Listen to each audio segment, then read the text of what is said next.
Hello viewers, question is the HCF of 1056, 1584 and 2178 is option A 66, option B 56, option C 62 and option D 64। तो यहाँ हमें तीन number दिए गए हैं और उनका HCF फाइंड आउट करना है। तो सबसे पहला काम हम ये करेंगे, इनके प्राइम फैक्टर्स के प्रोडक्ट की फॉर्म में इन नंबर्स को लिख लेंगे और उसके बाद हम जो है कॉमन फैक्टर्स को जो है सेपरेट मल्टीप्लिकेशन फॉर्म में करके लिख लेंगे। तो सबसे पहले 1056 की अगर आप बात करें तो उसको हम इसके प्राइम फैक्टर से डिवाइड करना स्टार्ट करते हैं।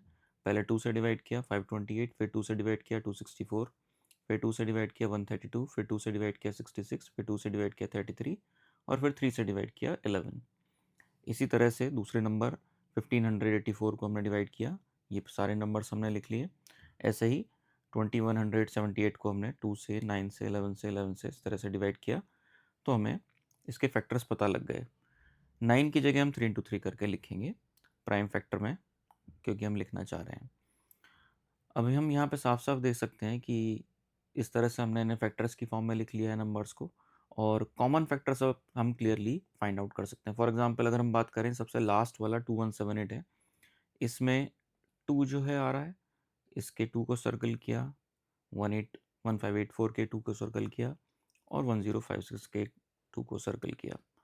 तो HCF के लिए इस तरह से सर्कलिंग अगर हम करते चलेंगे तो एक एक करके हम उन नंबर्स को लिखते चलेंगे। तो तीनों टूज पे एक साथ सर्कल हमने फॉर्म कर लिया।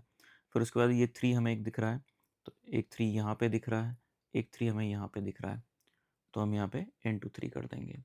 इसी तरह से हमने एक 11 यहाँ दिख रहा है, एक 11 हमें यहाँ दिख रहा है, एक 11 हमें यहाँ दिख रहा है, तो हम 11 कर देंगे। लेकिन इससे ज़्यादा हम नहीं लेंगे, क्योंकि जो लास्ट वाला नंबर आप देख रहे हैं यहाँ पे 11 है, तो अब कोई भी ऐसा 11 नहीं बचा। बाकी के दो जो नंबर्स के एक्सपेंशन है फैक्टर्स की फॉर्म में, कहीं भी कोई 11 सर्कल हुए बिना नहीं रह गया है, क्योंकि उन दोनों नंबर्स के एक्सपेंशन में केवल एक ही बार 11 आया था, तो हम इसको छोड़ देंगे।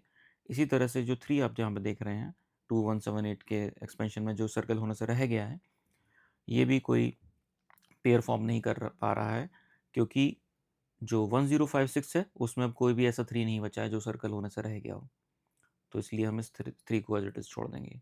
मेन हमारा पर्पज़ ये है कॉमन फैक्टर्स को एक साथ जो है वो लिख लेना।